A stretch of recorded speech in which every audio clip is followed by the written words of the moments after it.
Hello, everyone. Welcome to the new lookish kind of Ale of a Time. We're doing Monday nights now with Dave and I, and to do the very first Monday, we've got a special guest, Matt Ives from Holgate. Matt, how are you going? What's your job at Holgate? So I'm part of our brewery team. We've got four brewers currently rotating through the shift, and yeah, I think senior just means I've been around long enough to haven't quite jumped ship yet. But yeah, I've been with Holgate for a bit over 5 years. Yeah, awesome. So yeah, I've managed to track quite a lot of change in that period, obviously. How did you get started as a brewer? Oh, sorry, before we go, hey Dave, how are you going? Good, mate. Hey Dave. Gentlemen, I'm just getting stuck in You to get Matt's origin story. I love Yeah, it. yeah. We'll come to you. We've been chit chatting already. Yeah, No one yeah. can hear what I'm doing. Let's just dig in, eh? Well, actually, before we go too far as well, have you got a beer, Dave? I do. I've got the Hefeweizen Oh, in Ripper. the Bavarian series. How many classic hefts do you get released at the moment? I mean, outside of Oktoberfest, a couple might, but so I'm loving it. Yeah, that was I got delivered those the other day and greedily gobbled them pretty much. The pills, the what was the other? It was a Bock and Dunkel. Dunkel, sorry. Dunkel Lager, Munich Um, style, yeah. yeah, all really good. Uh, Excellent. but I greedily gobbled them, and now I don't have a Holgate beer, so I'm drinking a Hawker's Nick Feels Left Out from the Carwin Collaborational, which you can find on this channel if you want to go back and look at all those interviews. All right, that's all we needed to do. Now back to Matt. Have you got a beer, Matt, or are you not drinking?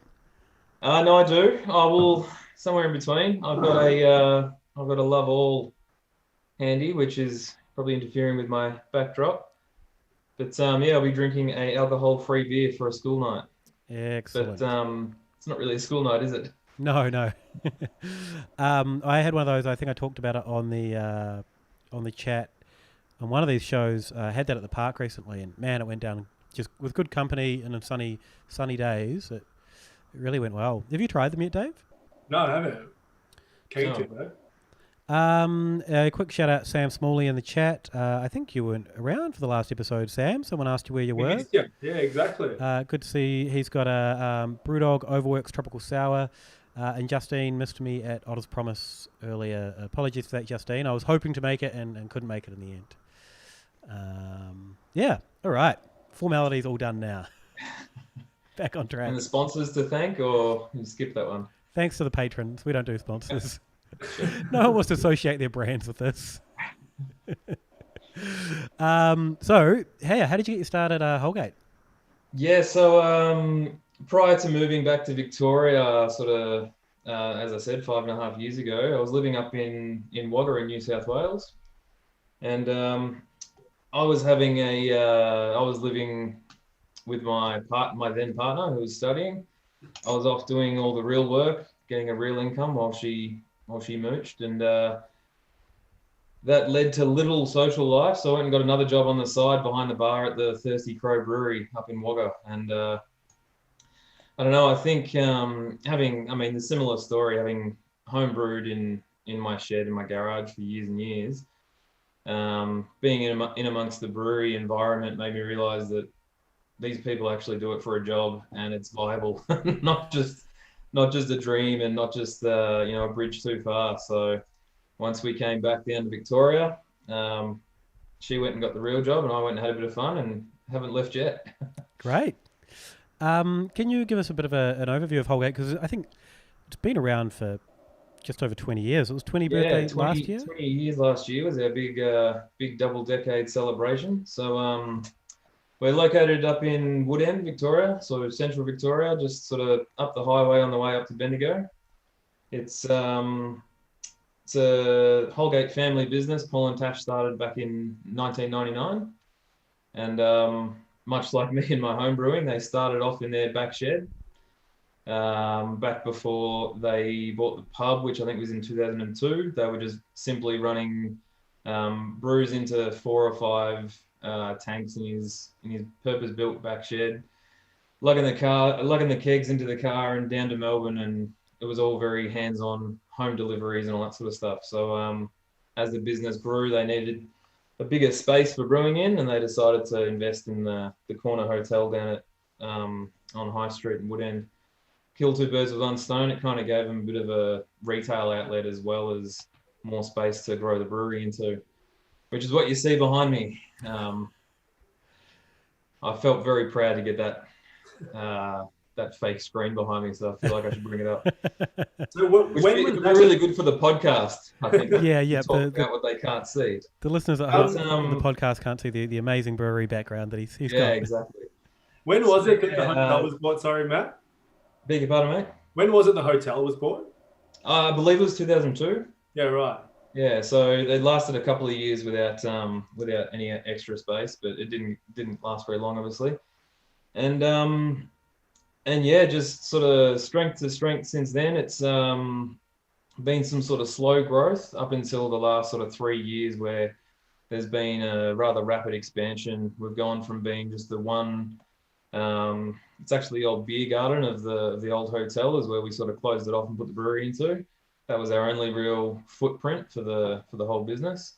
We've now built a production shed on site as well, which coupled with a 50-hectare brew house and some sort of high production packaging and some larger fermenting vessels and everything like that, just sort of grew the business and grew the capacity about 4.5, 5-fold in the space of 2 or 3 years.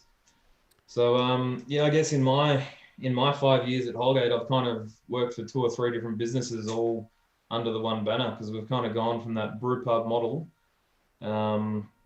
Certainly stepped that up to, we had pretty good distribution up into the eastern states. And then we sort of perhaps ran out of space and ran out of production capabilities until where we are now, which is a pretty large scale production, and it's a completely different kettle of fish in terms of the brewing operations and the day-to-day, and kind of feels like I've progressed with the business, because I kind of got on board just in time to catch the dark old days of manual labor and 5 people in a small room. So that's about it. How much input, did you have any input to any of the expansion? Like, were you able to get involved in any of that, or was that kind of above your pay grade when it was happening? Oh, look, I think a lot of the capital expenditure was all sort of tied up in terms of the project was already underway before I'd sort of started. So even though it was, we first broke ground while I was there, it was already pretty well planned how big they were going to go and where they were going to position things. But some of the minor detail stuff I certainly had a bit of a hand in, perhaps selfishly, because it meant, if I can run some lengths of stainless steel pipe from one end of the building to the other, that's one less hose I've got to drag 5, 6, 7 times a week. So there's a little bit of input here and there, but yeah, certainly the equipment we purchased and the scale we went with, that was all pretty well signed off on. I did get to help knock down the sheds out the back, which was about as much construction as I've been involved in my career. So that was good fun. What did that involve, a sledgehammer? Yeah, absolutely. Through some 150-year-old red brick, so I felt like a bit of a He-Man. Those stupid old bricks, just gonna tear them all down. Yeah. And what about the day-to-day, being a senior brewer? Do you have a hand in kind of recipe development, or is that, again, something that happens sort of beyond you? No, it's a very, very inclusive sort of workspace. I've actually, I wouldn't say it's a title, but I've been given the luxury of innovation brewer in amongst the squad. So I've had a hand in sort of coming up with a couple of the later products that we've launched out into the market, and also heading up, I guess, the special release program, if we can call it that. As much as we'd like to tell everybody that, it's a nice, smooth, planned process, especially this year, 2020, with what's going on, the releases kind of get all thrown up in the air and see where they fall a few times a year as, palettes change and market preferences change. So there's a need for a bit of a collaborative effort from, the brew squad as well as the marketing and the sales department there. So still definitely get a bit bit of a say in things. Without harping on about it too early in the piece, the Dunkel Lager that came in that Bavarian pack had my fingerprints on it. Excellent. Because something I've been pushing a little malty beast for a little while, so I was quite proud of myself to get that in the can. That was a hit in our household. That one went really quickly between Emma and I. Awesome. And you kind of one of the things you mentioned, being innovation brewing, but you've released that sort of trio of old-fashioned styles, for lack of a better term, and then there's been the re-release kind of Hoppinator, which Dave and I were speaking about just before we started, and that's a decidedly old school, almost old school Australian take on a West Coast IPA. So I guess your innovation is also kind of, I guess innovation for you guys, does it include sort of looking back at those kind of styles? Yeah, I think you've sort of uncovered the truth there. This sort of springtime has been a bit of a looking to the past to look towards the future a little bit. Definitely some classic styles rather than being too innovative and anything too wild and wonderful. But it's not to say that there's nothing else up the sleeve. But the Hoppinator specifically, certainly got a bit of an update and a bit of a revamp for where we think a double IPA of that sort of ilk, so a bit more malt driven, certainly with a bit more bracing bitterness. Does it still where have... that would sort of sit these days as compared to if we were to, I guess, bring out the old brew logs and brew it as is? Well, from memory, back in the day, it used to have Belgian candy sugar. Am I making that up? Do you know? Certainly before my time, Okay. if it was involved, but there was a few, there were a few unnecessary ingredients, perhaps. I was trying to find a polite way to say it, but am I right in thinking that like after it like established itself as like a pretty classic Victorian IPA, did it like change towards like a more traditional West Coast IPA, like, I don't know, maybe 5-6 years ago? Am I wrong in that? I think any changes while it was still a part of the ongoing range were only sort of minor tweaks. Yeah, right. Okay. We kept it quite rich and in my eyes quite sweet, because we also sort of had that counterpoint with the annual Millennium Falcon release. So that was always our... Also, Road Trip was also a pretty clean West Coast, wasn't it? Yeah, true. But in terms of that higher alcohol, high octane IPA, we kind of felt that Hoppinator was a good point of difference because it did provide a slightly sweet caramel sort of base as compared to, say, the Falcon, which was, bone dry and quite pale and letting the hops do all of the work. But yeah, certainly for 2020, we stripped out some of the roasty malts that just didn't belong in a double IPA, and simply upped the body or kept the body where it is, I guess. And we introduced a couple of the hops that perhaps weren't as widely available back then, just to give it a bit of that fresher tropical sort of note, but still really anchored with the big C hops. The Centennials, Citras, a lot of Chinook, and we even brought some Columbus back into vogue. I'm not sure if we can say we brought it into vogue, but back into the brew house, which was kind of cool. Whatever the tweaks were, though, like it really hit that nostalgic flavor profile, though. Yeah, great. Yeah, that's something. It's a style that I probably wouldn't or haven't up until recently ever wanted to drink again. That chewy, malty, but intense IPA. As you said, quite sweet, but. I've had that one, and I've had a couple others sort of similar. And I mean, this 10% one from Hawkers is, it's got a fairly chewy kind of malt presence in there, and I've been really enjoying them. It's kind of a fun revisit. I think I got my hands on one of those Hawkers ones a little while back as well. One of the party beers, and it just sat right in that little spot where it's both malty, chewy, but still obviously quite dank and quite large. So if we can hit that mark, then that's what we're aiming for. It's an interesting counterpoint to just the sort of incredible sweetness that's happening without bitterness in so many styles. So having that kind of hop bitterness kind of now is it's refreshing almost. Like, oh, this is Yeah, nice. the pendulum swinging back a little bit, perhaps. Speaking of, we've got a question from the chat from Sam.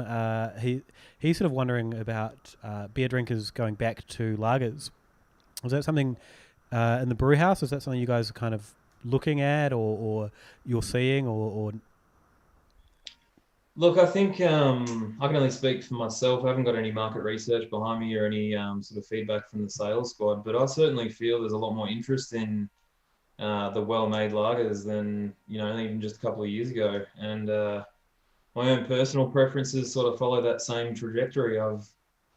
As I said, I was quite happy to get the Dunkel lager into the can and to release our what I think is a pretty sharp German Pilsner back into the world as well.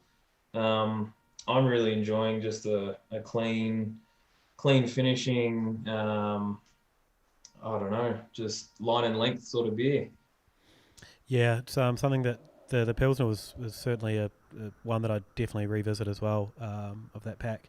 Would would that ever come back into the range, a Pilsner? Because you guys don't, do you have a draft lager or something like that? Yeah, Oh, the the Norms. draft lager is it was effectively it kind of took over from the Pilsner. They were sort of side by side for a little while there, but the draft lager is more in the Munich Helles sort of style, so less of the bitterness and just more of that. To say it again, line and length sort of easy drinking lager style. So we felt the Pilsner was perhaps a little step too far to convert some of those people away from the mainstream lagers into this world of craft beer. They didn't obviously last hand in hand for too long. They're quite similar styles, but I think most of the brewers and some of the wood end regulars would much prefer to have them both in the range permanently. The Pilsner's just, you can't get around proper German Pilsner malt and what it brings. And we're really happy with the pale malt we use in bulk for a lot of the recipes. But it's a good all rounder. It provides a lot of body and a nice clean sort of presence. But there's something about getting that focus on a pale malt that brings a lot of interest to a beer like a Pilsner. And I actually spent 3 weeks traveling Europe 2019 and came back with a appreciation of just the differences in lager from one town to another, let alone one country to another. And as much as I like my hops and I like the bigger, broader range of beer styles, I'm reaching for a clean, fizzy yellow beer pretty often these days. Tell me about the locals in Wood End. What are they? What's the kind of the popular over the bar at the bar? Yeah, look, as I said, the Pilsner's a pub favourite, and it's what keeps it sort of rotating through the brew house is needing the supply just for the tap room and the hotel bar alone. So it's never too far away for us. It's just hasn't been in package for a few years now. So the Pilsner's for some of the more rusted on Holgate fans that have been coming through the doors for years and years, it'd be a crime to pull it from the range completely. But still, far and above, the pale ale is our Macedon pale ale is the big seller. And for whatever reason, Wood End seems to have a little bit of that European vibe about it as well. There's quite a large contingent of German and Austrian migrants sort of in the surrounding area. So any time there's a fresh wheat beer pouring through the taps, you can see all the glassware change from the pint shape to the julep, and all of a sudden there's wheat beer everywhere. Which is interesting because wheats, everyone says how hard they are to sell these days. I guess maybe in packaged more so than over a bar. But man, the Australian summer and wheat beer is just ideal. Yeah. Yeah, well, if I was talking before about being quite happy getting the 2 lagers in the can, the wheat beer is sort of Paul's baby. He's always been a fan of wheat since his brewing days before the business. So we're actually joking about it just over the weekend that it's only taken him 21 or so years to finally get that into package to be able to take home with him. And it's his own business. So, I mean, there's always been a bit of a stigma against wheat beers here in Australia, which I don't quite understand. They can be really quite rewarding for the style of beer in terms of flavor profile and body and texture, and all the while still be nice and refreshing and perfect for the warmer months for our climate. So it's a little bit strange that they're not more popular. I think it's. I mean, people say that we've talked about on the show about saison as well, where Hefeweizen or even wheat beer, people kind of. It sounds like something that I don't drink. That I drink lager. I drink whatever. So I'm not going to try it. And like I guess even my own purchasing decisions, I probably, as much as I say I love them, it's rare that I would buy any. So sure, if people aren't buying them, if I'm not buying them, if other people aren't buying them, then it is what it is, right? That's it. You gotta go where the market is. Yeah. Now the non-alcoholic beer you're drinking, that's somewhat new. Can you give us a bit of a rundown of what that is? Yeah, absolutely. It's a little project that we actually. You just did a sneaky background change. Look at that. Yeah, I love it. I couldn't get through that with a straight face. I was waiting for you to say something. We're gonna say something. So it's it's something that I mean, there's been talk of alcohol-free and lower alcohol offerings being a growing segment, and something that the craft market perhaps hasn't really captured as quickly as the large-scale facilities. So it's something that Paul's been sort of hinting at and pushing, and I guess in a weird twist of fate, the first COVID lockdown actually gave us a chance to put some proper product development into the alcohol-free beer. So we ran, I think, 3 or 4 trial batches during lockdown, just to sort of test the theory for the one hand, but also just get the balance right and try and come up with a recipe that we were happy to, add into the Holgate stable, as opposed to thinking perhaps, is this a separate product, a separate project altogether, or is there some legs in this if it can, carry the expectations of what we want to present to the world as this is a Holgate beer, it just happens to be alcohol free. What were you aiming for with the recipe? So we wanted a pale ale style, but we wanted it to obviously hold its own against pale ales that have the alcohol there. So we can't just simply scale down a current recipe or a typical pale ale. So we've got a lot more, I guess, biscuity caramel malts than you would expect for a modern Australian style pale ale. And that just gives off, well, firstly, a lot of unfermentable, a lot of dextrins, and a lot of the body that the yeast just simply can't nibble away at. But also just reminds you that doesn't need to be, for lack of a better word, watered down beer for it to be alcohol free. So and then obviously the counter argument to that is balancing the hop aroma and flavor to something that's otherwise quite malty. So the first few batches were more about, as I said, testing theory and just proving that the concept will work, and then subsequent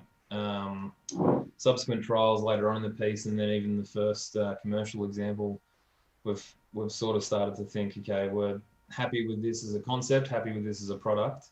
Now let's finalize. Here's where the hops are going to sit, and here's where the balance between one and the other is going to really lie. So, in terms of it being a alcohol-free product, it's still a fermented beverage, so we still get the yeast to do its work. It's just happening at such a level that it won't pass the 5%. So we're currently clocking in around 0.4% alcohol, meaning it's qualified as alcohol-free. So it's not a fully fermented beer with the alcohol stripped out. So it's more of a trickery beer than a ultra filtered beer. And that's, if I can dumb it down after saying all that. Well, I don't know much about alcohol-free beers, and I understand there are 2 or 3 techniques there. So you guys are doing the sort of fully fermented, and is that a slower process? Quite the opposite. The way we're doing it's actually quite quick. So we're starting with a much weaker wort than you would with a regular beer, with a few adjustments made for the downstream finished product, um, and a very low attenuating yeast. So an old English style yeast that's typical for um, low alcohol and low ABV British styles. It typically doesn't go near too much of the sugar anyway, and that sort of works in our favour. So we've managed to strike a balance between it not tasting too sweet and worty, because the yeast does actually interact with any of those available sugars, but keeping enough of the body in the beer that it doesn't sort of fall away after the first few mouthfuls or the first glass or stubby or whatever it shall be. And how's it going? Are people buying it? Do you know? Look, To be blunt about it. it's interesting. I wouldn't say I had my reservations about the category itself in terms of alcohol free, but I guess I wondered whether it would be something that would join the range and become on a permanent rotation through our brew house, or if we'd every so often have to turn to each other and go, now, how do we do that alcohol beer again? Because it's been 6 months, we haven't made one. And we're 3 full-size batches through the brew house now. So 350 hect batches. I'm not sure if that's, in terms of operation as a scale for a new product, that's pretty good for us for the last 2 or 3 months, however long it's been. But just anecdotally seeing it through the tap room go from a stack of a few cartons one day to there's nothing but bottles on the shelf left the next. It's actually been picked up by the local traffic and people coming seeking it out while it's new. So hopefully that can kick on, and we've found another part of the market that otherwise we weren't servicing. Does it share in flavor profile anything with the Macedon Pale? Because just from your description and from what I recall of Macedon, that sort of had that sort of chewier, biscuity malt with the kind of firm hop profile. Sure. Are they sort of like in the same family?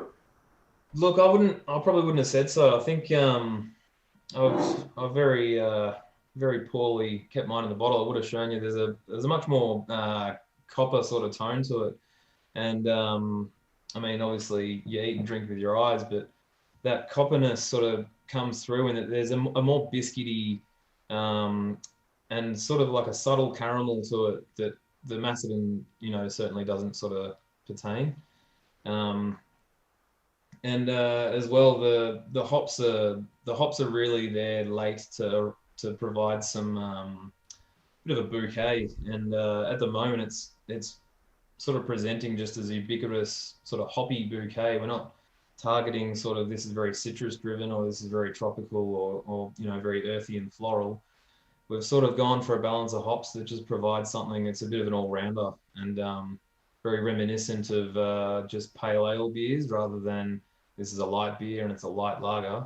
This is a little bit hoppy and then perhaps a bit more of the chewy malts than you'd find in our regular 4.5% pale ale. But I guess at the end of the day, they're from the same stable. They use a lot of the same product, and I don't know, our fingerprints are on both, so there'll be a little bit of a Holgate signature to it. But certainly, they're a little bit chalk and cheese in terms of how they present in your mouth here. It's interesting because Dave, I would have agreed with you, but it's been a while since I've actually had a Macedon Pale. For sure, yeah. And your sort of description of that, I was like, oh, maybe I need to revisit that because, yeah, so many beers. It's hard to you just kind of think you just assume the ones that you've always you've had years ago are still the same. Yeah, absolutely, and you taste them the same too. Yeah. Yeah, our palates are completely different than they were 4 years ago. Well, isn't that funny? That's what we were referring to before with, a lot of people returning to the realm of lagers to try and chase that clarity and that clean finish. You don't hear a lot of people extending their range into the broader categories, the IPAs and the bigger beers and the darks and the sours, and then, having a rest and having a bit of a vacation on pale ale, because it's kind of a bit of a stepping stone into the next big thing. So not a lot of people head back that way. And certainly there's some rewarding beers out there in the market. The flagship pale for a lot of breweries that you think, oh God, why don't I drink more of this? Yeah, But, just sort of thinking of that, it almost feels like lager and maybe kettle sour and kind of the lower ABV sours are kind of filling that niche where pale ale probably sat for a lot of breweries. yeah. And I guess probably purely from my anecdotal buying habits, and I guess XPA and Australian Pacific Ale or however wherever you include them in it as well, kind of have muddied that category even further. Yeah. DJ RX6, I always read that wrong, apologies. Says Love Ale worked for him as well. He just said Mornington Peninsula announced a no alcohol beer as well. Today, yeah. I didn't hear about that. Interesting. What about the decision to put it in bottles over cans? Was that kind of talked about around the brewery?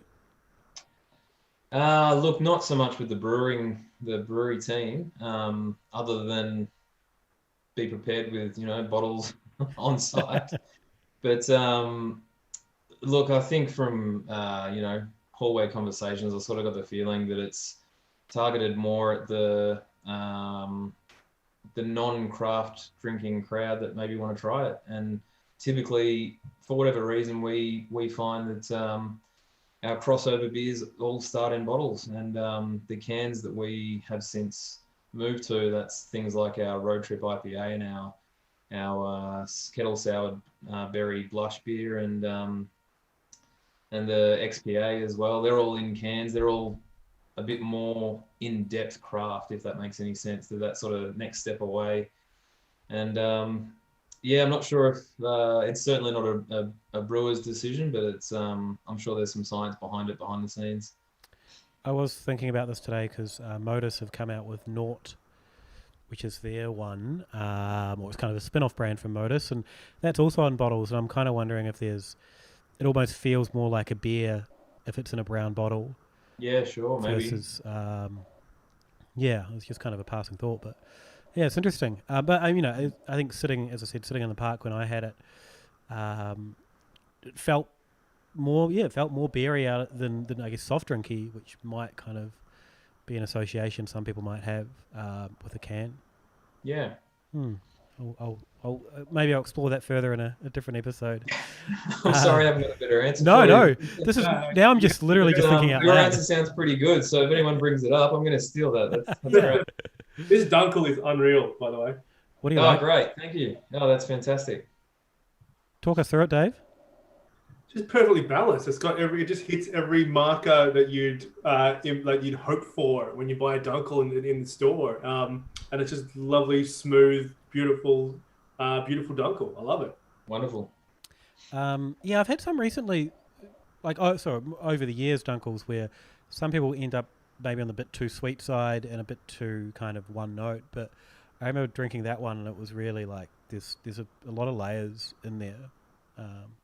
It's not just making a dark, slightly sweet lager. Yeah. So we were certainly very conscious in terms of recipe development that it's got to have the color first off. That's the first thing you see with a dark lager, but it's got to have notes that almost go to chocolate without quite getting there. I think is how I took the experience from any of the the big steins of Dunkel I was having over in Germany. It was it's got this depth of sort of cocoa and toasty bread and stuff. It doesn't quite get to chocolate and doesn't quite get to be sweet. It's still finishing really clean and we're obviously I'm very happy with it. If I could have spent the whole podcast talking about that beer, but I don't think that's what your fans are after. I don't know. All I'm hearing from the two of you is that we need to put another batch through and have the cans going into the next season as well. So the first fridge that I go to at Carmen Cellars is always a lager fridge. So anything interesting there, I'd be picking up straight away. So I can't speak for everyone, but I would love it if that was the case.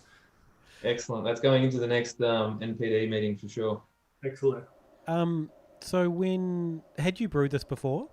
Like this recipe when you? No, look, this was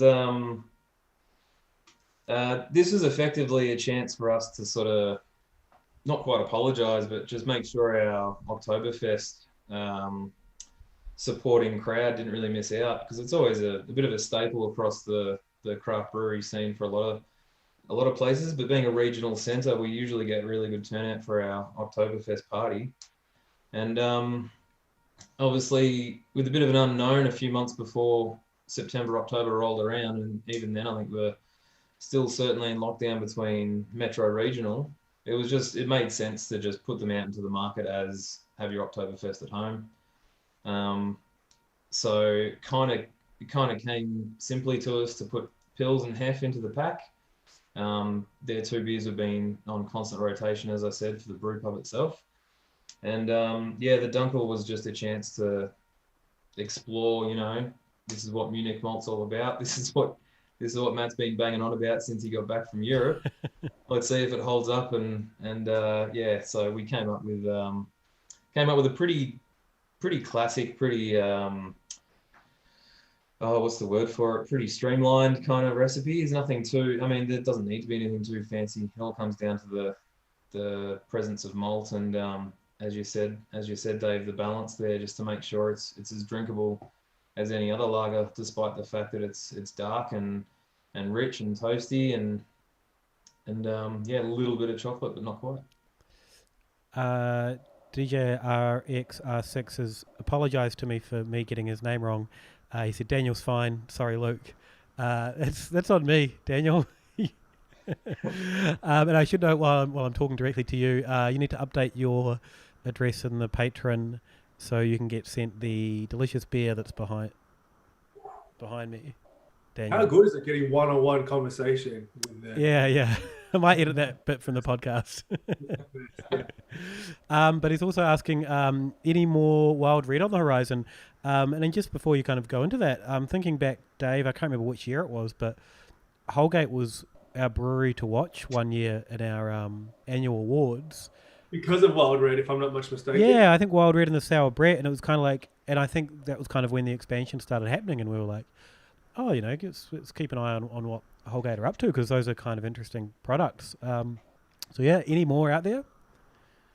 You'll be happy to know that there's still plenty of stock still sitting in the barrels. It's now a case of getting it out of the barrels and getting it out into the hands of your like-minded selves. But it's something that during construction and commissioning of the new brewery was perhaps just a little bit of a bridge too far. So we took a couple of chances to do some small release into kegs, and we've had some of the wild beers pushing through the new tap room.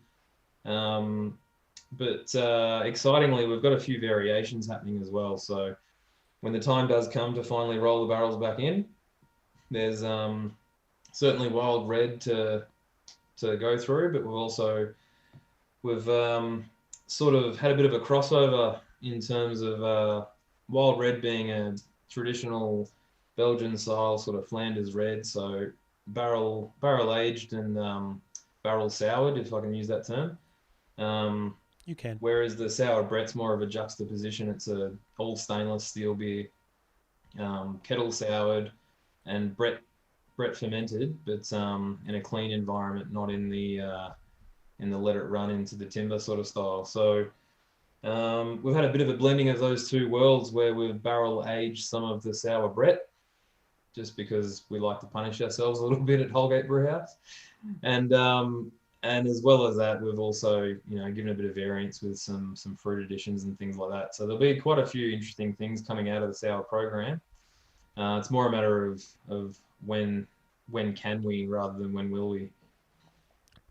Has COVID kind of changed the schedule in any way? You mentioned changes to obviously this stuff going into pack. What does that look like, I guess, in terms of other beers? Oh, look, COVID has had, I guess, sort of 2 or 3 kind of large impacts coming in stages. That, like I said, that first lockdown was a really good chance for us to get a little bit of product development and some trialing and testing that we otherwise probably wouldn't have been able to succeed with. So when things started opening up again, it was time to get some beer back in the tanks and be ready for trade, only to get shut down again. And it's kind of led the business to I guess, change the balance a little bit. I'm not trying to speak out of school when I say this, but we've sort of opened the doors to more of the contract work that we weren't necessarily doing before COVID hit. So it's a matter of we've got the capabilities to, you know, put out a lot of volume, but we were sort of bringing in a couple of players here and there in terms of the contract brewing.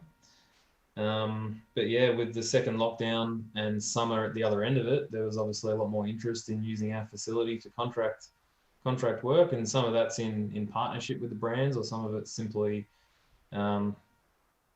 what's the word for it? Sort of secret squirrel business, if I can if I can discourage you from asking me. I'm not going to fast follow-ups. I don't anticipate certainly there's been a bit of a balance shift in terms of Holgate brands and contracts compared to what we were doing this time 12 months ago and even 6 months ago. But look, it's kept us flying, kept us really busy, and you can't ask for more than that. Coming into summer, we've got plenty of our own stock ready and roaring to go. We've also got full tanks for our partners and our customers. So we'll take that coming out of the second lockdown. What's the vibe? You said you're in Ballarat. Yeah. What's the vibe outside of Melbourne and regional Victoria at the moment? Does it feel somewhat normal, or does it feel like us Melburnians are kind of stiffing you over? Oh, I've got to be wary not to gloat too much either, don't I? I mean, we're kind of outside now, and we're all in good moods. The first taste of freedom that we experienced, you know, a little bit before you guys, but at the end of the day, it's still not life as normal, I guess, is it? It's a different experience to go out and enjoy beers with your friends or enjoy beers with dinner and that sort of stuff. But certainly for myself here in Ballarat, there's a plethora of options to explore that beer landscape. Looking over sorry, I'm going to talk visually again, so not the podcast, but looking over your shoulder, the exciting news coming out of the Dollar Bill opening up their venue in the coming months, and there's another venue that's just opened with its own brewery that Peter Aldred, the professor of brewing at the university, gotten behind. So there's certainly heaps of things, you know, for Ballarat to go out and explore. It's just we can't really share it with the Metro just yet. So I've enjoyed. Not far off though, I feel. I've always enjoyed going to Ballarat because there's a really good art scene there as well. Yeah, absolutely. Quite often go and check out the art gallery, and there's the Biennale, I think it was, that we went up to spend the day, and man, it was incredible. It was just it's really good being in a regional town that's just doing a lot of interesting thing, and it seems to be a lot of pride in the town as well. Absolutely, and something like that photo biennale is very accessible. Like, it's in every cafe and every bar, and you don't have to go searching for it to sort of, you know, be involved. And that sort of stuff sort of creeping into the beer world as well. We've got a lot more sort of traction in terms of you know, craft and independent beer into the town, and events. You know, not just the one solitary festival. We've got events happening all throughout. So when we can have events. Even outside of like events though, when we went up to organise the blend of our patron beer. Yeah, actually, we'll give that a plug because there are some patrons that haven't updated their addresses as well. So that is a bespoke, holding it up to the camera if you're listening at home. That didn't help anything. Yeah, anyway. That's our patron blend that's going out. Some deliveries around Melbourne. As you hear this on the podcast, you would have hopefully got it. If you haven't updated your address, please do that. Sorry, Dave. No, just going out with Fee and Ed just on a whim, just to a few places. It was like, Ballarat's cool. Like, there's so many little places you can nip into and enjoy yourself. It's like a lot happening there. I liked it. Yeah.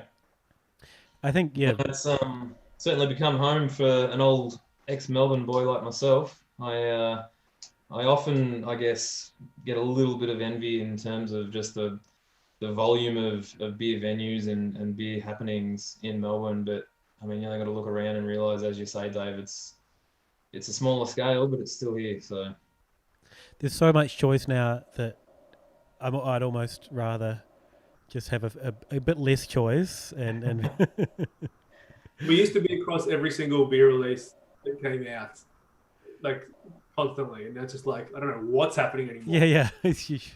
It's got to be exhausting, doesn't it? Oh, we just gave up. We're we tapped out. That's fine. Yeah. not the crafty pint. We'll leave that to James. Crazy, yeah.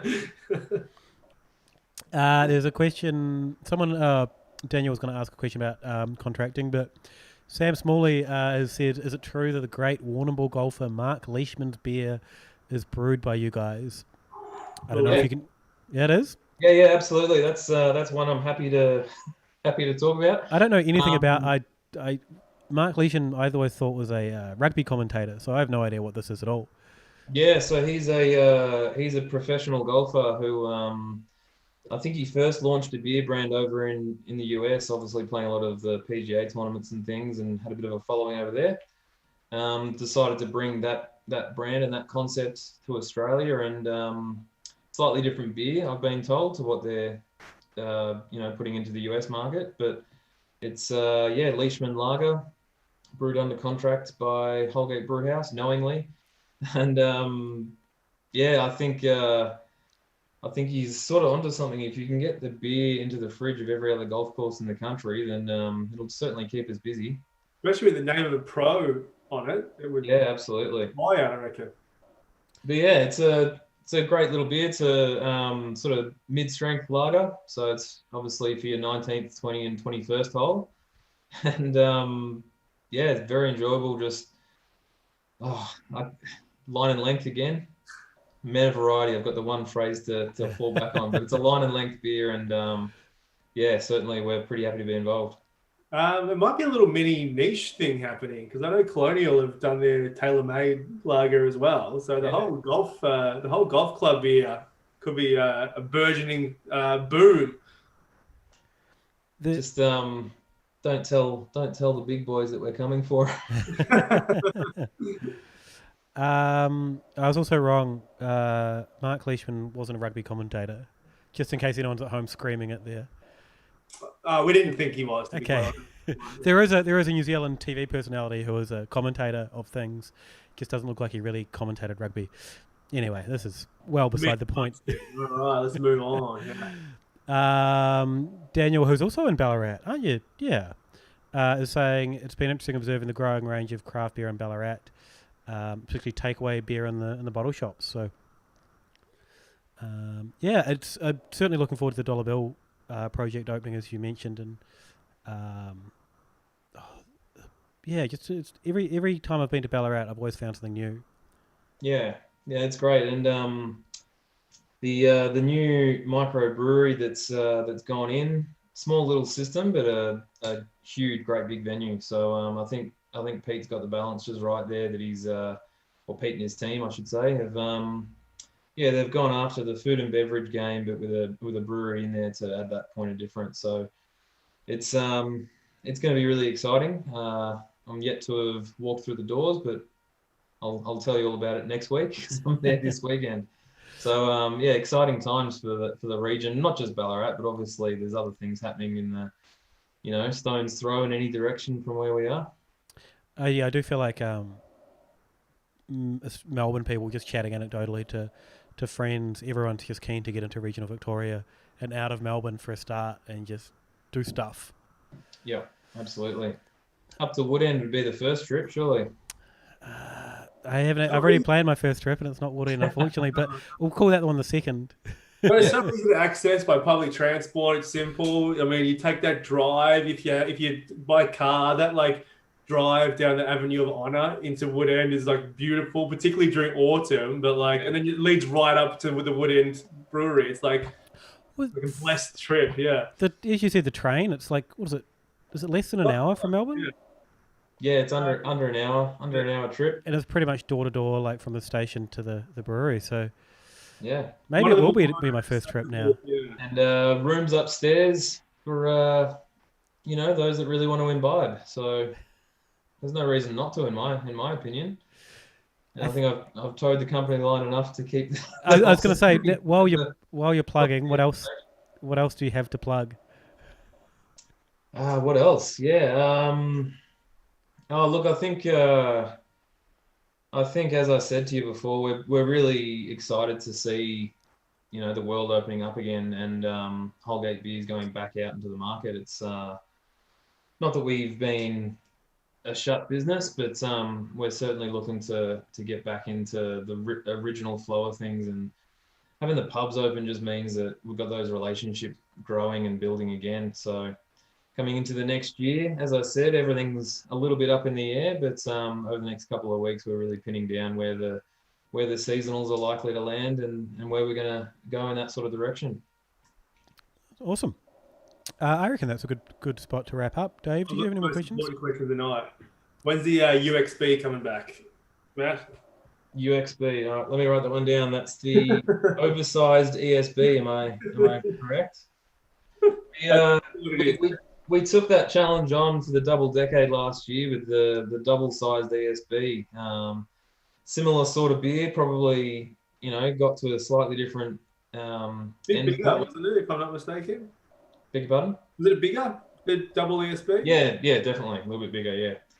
So, 6% malty English bitter.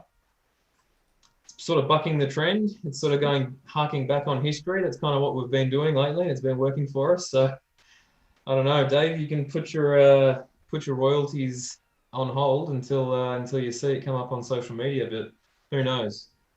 I know Julian, one of our sales reps, will be thrilled to hear me talking about something like a UXB to a couple of podcasters and beer representatives like yourselves. So that'll get the wheels turning. Just having Julian on board. That's good to know. I mean, by default, we're pretty much not super jazzed about where a lot of the beer direction's going, and Dunkels and double ESBs are certainly right up our alley, I think. Absolutely. Excellent. Well, I've got an argument ongoing with some of the brewers at work that there are over 200 styles that us as a brewery haven't actually tackled yet. So, I mean, we can do another IPA or we can do another kettle soured pale, but there's over 200 others to explore, and it's my job to sort of get 140 that of those are hazy pale beers, so massive scope. What out of all the styles that you haven't made, what would you love to see in the Holgate roster next year? Oh, okay. How long have you got? I've got to pick one. So wow, I mean, you can throw out 3 or 4, but barrel the camera and just say it directly to your team, so everyone. All right. So Chris will be hearing this. So Dusseldorf was my favourite stop in Europe. So a typical classic Alt beer would be probably top of the tree. It's pretty closely linked to that Dunkel that we just released. So I don't see that happening 2021. But I think outside of that, probably something in the realm of even a sweet stout. Sweet in terms of high octane, perhaps some lactose, but not necessarily pastry. That's something I sort of, even though we have a 6% porter, which has got a little bit of sweetness from the vanilla, I'm searching for that 7-8% extra stout, milk stout, if you will. So that's sort of where I'm leaning, even though we're coming into summer. All I'm thinking about is the dark stuff.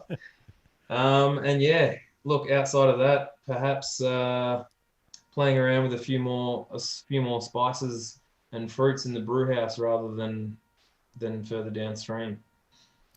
Final question coming from Sam. What else should people do when they stop into Wood End?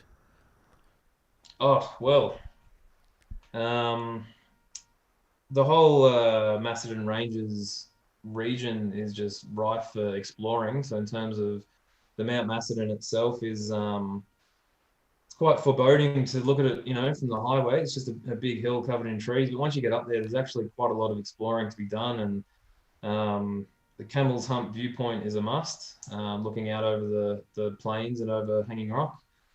But there's also all the other smaller towns within earshot of Wood End. So things like Lionville, Romsey, and even further afield, things like Trentham and Dalesford, some of that sort of Hepburn Springs sort of region. It's all easily done in a day or a weekend trip. And outside of the village town of Wood End itself, with all its little quirks, there's certainly things to explore within a short drive. If you can Uh, peel yourself away from the tap room. and shout out to Mount Macedon Gin. Make some lovely gin as well up that way with, I think, a lot of foraged ingredients from Mount Macedon. Yeah, no doubt. Yeah, there's certainly a big push for foraging and local support in terms of product and things like that. So it's a great little spot. That's the kind of thing that I love to hear and know about. Foraged local stuff. It's hard to get better than that. And are you able to give us a plug of where to find Holgate online? yeah, look, we've got our landing site, holgatebrewhouse.com. Also, you'll find us on the obvious channels, Facebook and Instagram. But we've recently launched a couple of sort of annexed websites. We've got the holgateshop.com. Actually, drop just holgateshop.com. That's for your online purchases and bookings and things like that. But also, there's a bit of a tourism visitation sort of based website called the Holgate Experience that our marketing manager's been really busy putting together. So that's just sort of, as I was just doing then, highlighting the Macedon and Hepburn Springs and Dalesford regions and us as a business and us with our history and the reasons why we are where we are out in the sticks, so to speak. And, I didn't anticipate you to have such a practiced answer just then. Please. No, that was you were like ready with those URLs and you corrected yourself and yeah, that's great. Well, it was either that or run the risk of removing my hat, which would just there's I think there's a website on the back of the flat cap here. I've got a COVID cut to still take care of, so I'm not willing to go that way. Normally everyone goes, we've got something.net. Just Google it.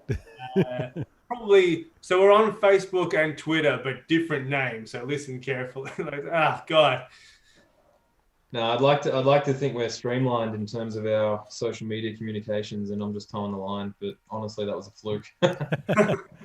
I just got handed a gin and tonic as well. Enjoy. It was perfect timing. Thank you from Emma. Dave, where do people find you on the internet? Dave@alavatime.com. Send me an email. Come on, I dare you. You can get me, Luke, at alavatime.com. Alavatime.com for everything. And patrons, as I said, update your addresses. We're having a renewed focus on the patrons, so more stuff coming out. But the first thing is that amazing beer that we're about to deliver for people.